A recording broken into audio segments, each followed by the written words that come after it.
শুধুমাত্র নেপালের প্রধানমন্ত্রীর বাসভবনই নয়, প্রাক্তন প্রধানমন্ত্রী ঝালানাথ খানানের বাড়িতেও আগুন ধরিয়ে দিল বিক্ষোভকারীরা। প্রাক্তন প্রধানমন্ত্রীর স্ত্রীকে বেধড়ক মারধর করা হয়েছে।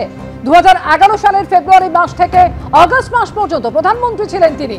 নেপালের 35তম প্রধানমন্ত্রী ছিলেন ঝালানাথ খানাল। ঝালানাথ কমিউনিস্ট পার্টির প্রাক্তন চেয়ারম্যান ছিলেন, আর তার বাড়িতেও আগুন ধরিয়ে দিল আন্দোলনকারীরা।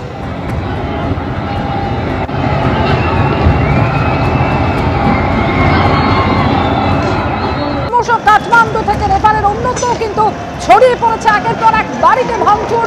প্রধানমন্ত্রীর বাসভবন থেকে শুরু করে উপরাষ্ট্রপতি, প্রাক্তন প্রধানমন্ত্রী কেউই কিন্তু আক্রমণের হাত থেকে বাদ যায়নি। জনরোষের হাত থেকে রেহাই পাননি প্রাক্তন প্রধানমন্ত্রী।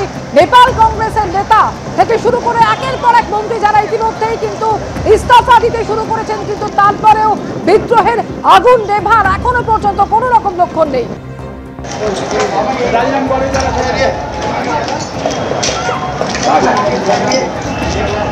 पुलिस आर्मी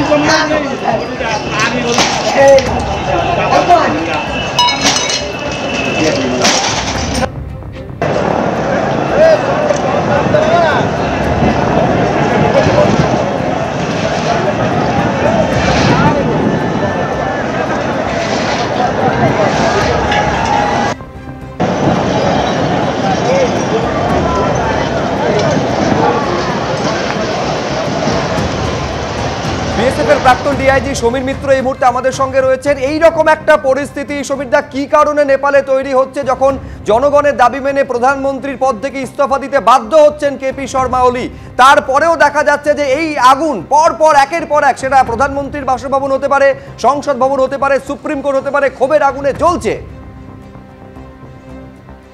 প্রথমেই আমি বলি যে এইটা হওয়ারই ছিল। কারণটা হচ্ছে যে কোনো রাজ্যে কিংবা রাষ্ট্রে যেখানে করাপশন এত বেশি হয়, সেখানে মানুষের মনের মধ্যে যে ধারণা সেইটা পুঞ্জীভূত হতে থাকে এবং তারা একত্রিত হয়ে এই ধরনের ঘটনা ঘটাবে, এটা অনেকেরই ধারণা ছিল। প্রথম কথা হচ্ছে যে যখন নেপালের উপরে চায়নার একটা প্রচণ্ড ইনফ্লুয়েন্স রয়েছে, যার ফলে কি হচ্ছে যে নেপালের সঙ্গে আমাদের যে বন্ধুত্বটা ছিল সেই বন্ধুত্ব কিন্তু কেটে অনেকটা কমে গেছে, বা আমি বলবো নেই এখন। কারণ Nepal is govern by the Chinese representative there. সুতরাং সেই জায়গাটায় আমরা যদি নেপালকে দেখি, নেপাল কিন্তু হিন্দু রাষ্ট্র, বন্ধু রাষ্ট্র সব কিছু ছিল। কিন্তু যদি আমরা দেখি অতীতের দিকে তাকিয়ে, এই যে কান্দাহারে যে প্লেনটা হাইজ্যাক করে নিয়ে যাওয়া হয়েছিল, মানে হোস্টদের করে, সেটা কিন্তু ওই নেপালেই প্ল্যান হয়েছিল পুরোটা। যে ওই 5 জন যারা ছিল তারা নেপাল থেকেই এসছিল। নাম্বার 2, অনেকে হয়তো জানেন না যে নেপালের ইয়েতে ওসামা বিন লাদেনও বেশ কিছুদিন ছিলেন। তিনি তার এই যে তাদের যে র্যাডিকালিজম, সেটাকে করার জন্য, আরও বেশি প্রভাবিত করার জন্য ইয়াংদের। দ্বিতীয়ত হচ্ছে যে আমরা এইটা কিন্তু আমাদের খুব গুরুত্ব সহকারে নিতে হবে যে আজকে যে ঘটনাটা ঘটে চলেছে, 40-50 জন হয়তো মারা গেছে, প্রচণ্ডভাবে সেই জায়গাটায় ধ্বংসলীলা চলছে, কিন্তু কারো সাহস হচ্ছে না তাদের সামনে যেয়ে। এখন তাদের দাবিতে যে 26টা অ্যাপ বন্ধ করা হয়েছিল সেগুলোকে রিওপেন করা হয়েছে। মিস্টার ওলিকে, প্রাইম মিনিস্টারকে একটা নিয়ে যাওয়া হচ্ছে একটা মানে অজ্ঞাত জায়গায়, একেবারে অজ্ঞাত জায়গায় নিয়ে যাওয়া হয়েছে। কার্যত পালিয়ে প্রাণ বাঁচানোর চেষ্টা করছেন কেপি শর্মা ওলি। সরাসরি ছবি দেখছেন।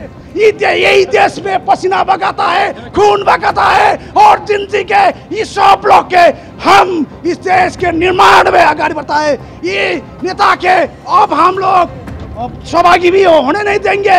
इन लोग का पार्टी भी हम नहीं मानते हैं। हमारा देश का पार्टी जिंदगी पार्टी होता है, और उसमें हमारा भाई बहनी सब काम करता है।